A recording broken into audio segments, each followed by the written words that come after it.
And this next speaker, we were old buddies, and so he's been around 50 years in Toastmasters, and I've been around that almost that long, or about that long too. And just now I thought of something we did not too long ago. We went and saw the longest burning light bulb in the world. And it's been burning since 1901, before the Wright brothers flew their airplane. Oh. And we went and saw this. We were welcomed so much in Livermore, California, welcomed by the local firemen from the fire station. And I only bring that up because of my friend over here, Ralph Rivers, has been around a long time. But if you can live as long as that light bulb, that's the goal. Let there be light. I think we're both shooting for. And his speech is especially appropriate on that lead-in topic, because his speech topic is from Cabbage to Christ. He's had a few in the last few months, a few close calls when it comes to health issues. We had missed him for a month or two, but you know, he's a qualified speaker, and you may remember him when he gave this stirring rendition of the original, the entirety. I'd never heard it before. Before I heard him give it, the entirety of the speech, I Have a Dream speech, the Martin Luther King speech. He did that here, I think, in January. So, and he's done that at a few Kiwanis clubs and that sort of thing. So I want you to give a good welcome to our next speaker from Cabbage to Christ, the Reverend Ralph Rivers. Thank you. Thank you so much. I want you to know that the shortest line between two lives is a hard line. Wonderful and privileged qualified speakers, all of my friends and cast of thousands. I just want to tell you something that I've discovered. I've discovered that life is more than a gift. It's a splendor of giving. In March 18th, 2022, I was going to my bedroom to get ready to go down a few blocks and pick me up a McDonald's sundae. And between going down the hallway to my bedroom and sitting on the bed, I discovered that things weren't good with my heart. I felt a great pressure in my chest. And I told my wife, Versi, I said, hon, I think maybe you should take me down to the hospital. Then in second thought, I thought better. I said, no, call 911. Well, 911 got there, and it soon became apparent that I was having a heart attack. Now, I'm going to tell you something about a heart attack. It makes you realize that life is something that you really want to have. Now, I know that a lot of people really say, well, of course you want to have life, and you want to have it more abundantly. But I'm going to tell you something. You haven't really enjoyed life until you understand that it might cease at any moment. I remember waking up in the hospital, laying in the bed, and all these monitors were flashing, and all these people were running around. And when I woke up, the first thing that I heard was, I want to know how our cabbage is doing. And I thought about it. I said, now, I'm in the hospital, or I am in the cafeteria. Which one is that? But I lay there a little while longer, and it may have been a day or two later that I woke up again, and they were still talking about cabbage. I found out that cabbage stands for coronary artery bypass graft. And that meant that they had to go inside my heart and take a myriad of surgical instruments and a team of doctors and repair that shattered vessel. You know what I understood at that moment as I came through that operation that was life-threatening? I discovered that there was a God. Now, I don't want you to make any misapprehensions about my profession because I am a certified and ordained minister. And talking about God is something I do not only for a living, but for a pleasure. But it wasn't until that moment that I realized that Christ had got me through, that Christ was there as I lay there, and he gave me the assurance that I would be there again. I'm not going to preach at you today because many of us might have a different thing that we call God.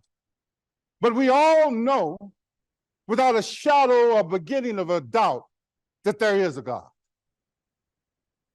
I once had a friend that was in the armed forces with me, and he professed that he did not believe in God. And one day, we were out, and a friend about 10 paces in front of us stepped on a landmine, blew himself to kingdom come.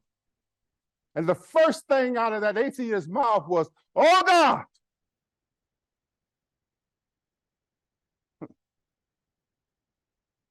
I've understood many things in my life, but one of them is that time can be an agony. I remember convalescing in the hospital, and I could almost call the names of each surgeon and attendant and nurse that took care of me. They were a tremendous crew, dedicated to saving life, tireless in their efforts, and so reassuring that I really felt like I was in the hands of not only capable people, but people that cared. But at night, I couldn't sleep. And every minute became an hour. And every hour became a day. I sit and watch the secondhand sweep, and it looked like it was moving so slow that it was caught in molasses. And I started to think, will this night ever end?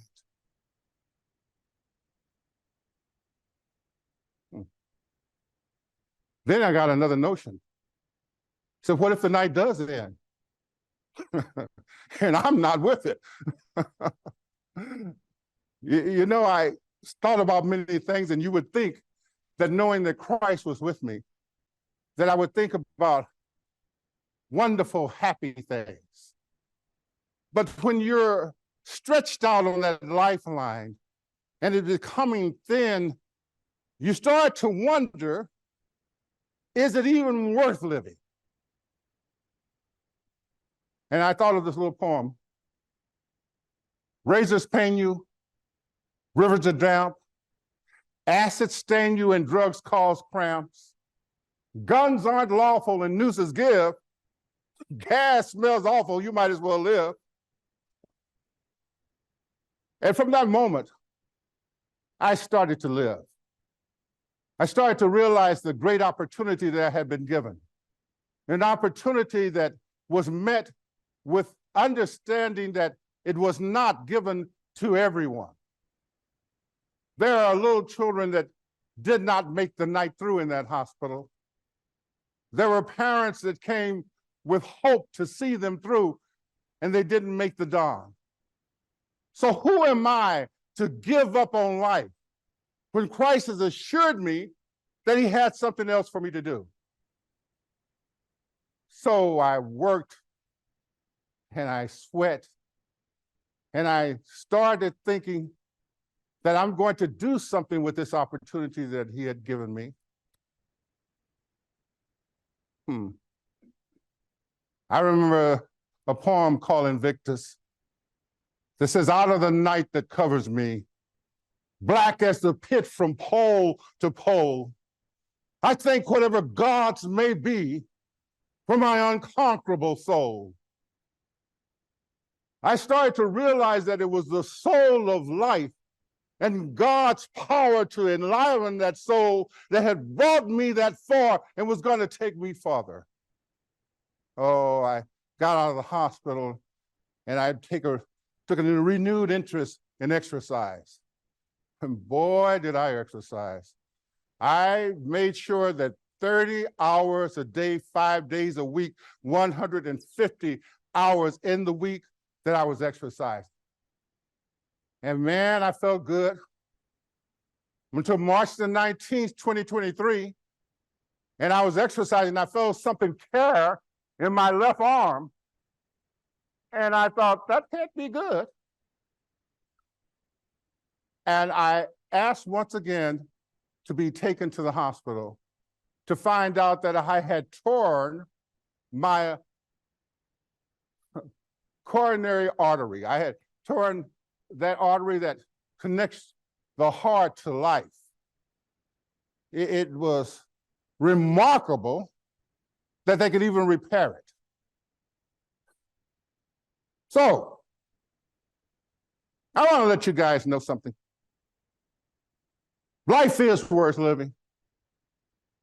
Since then, I've had a renewed and a vigorous interest in what the secret and the components of life are all about.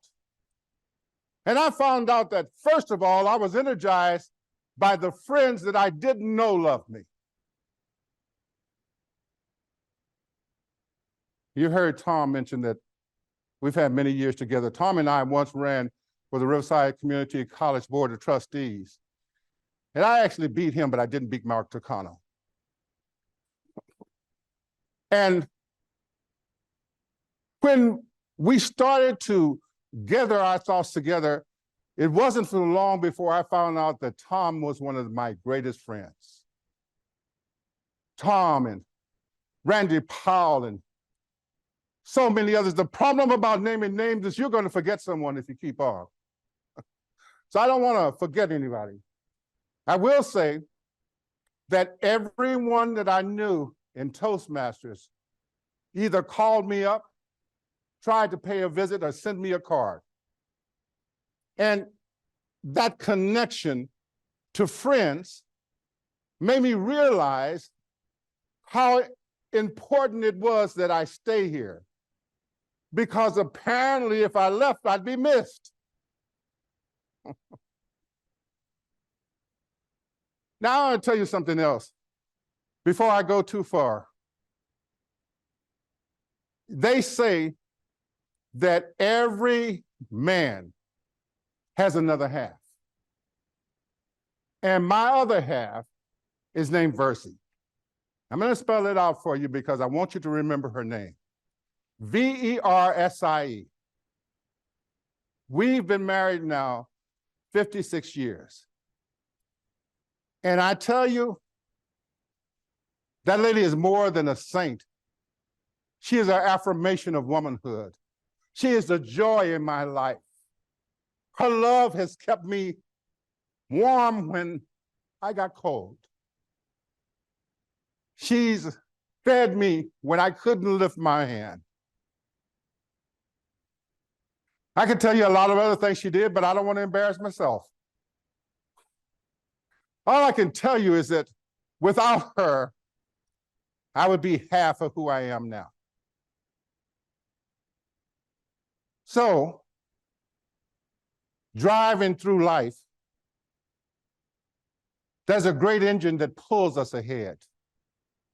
And that engine is called hope. Hope is what makes me get up every morning. Hope is what gives the splendor to the morning sun. Hope is what makes me look beyond the break in the intelligence of man and to see the great purpose that God wants us to fulfill. Hope is what I hear when I hear a baby cry, because that child could be the catalyst or the cure for saving us through making a new diagnosis that eradicates cancer. That child could be the one that is able to grasp someone's hand and lead them to tomorrow. So my hope is not based upon my next second's life. My hope is based upon that child's life. That child that I know will reach ahead beyond my diminishing years and be able to bring a new burst of freedom to a life that needs a lot of flowers. And I look out and I see things that I never saw before. I see the tiny beating wings of a hummingbird and how they beat thousands of times in a second. And I realize that a second is an eternity to something that small. But it changes the world. Each and every second that goes by our clock changes the world imperceptibly. My hope is in the springtime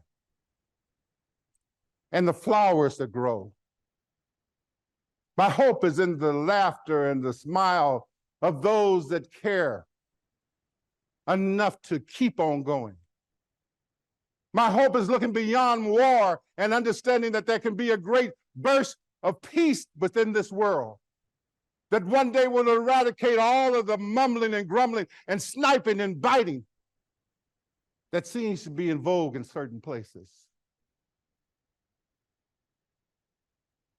So at last, it was hope that brought me back. It was hope that gave me a peace that passes all understanding. A peace that makes me understand that no matter what happens, no matter how much turmoil grips our country or our world, that there is a God. And I want you all to know that's how I went from Cabbage to Christ. Mr. Toastmaster. Thank you. Right.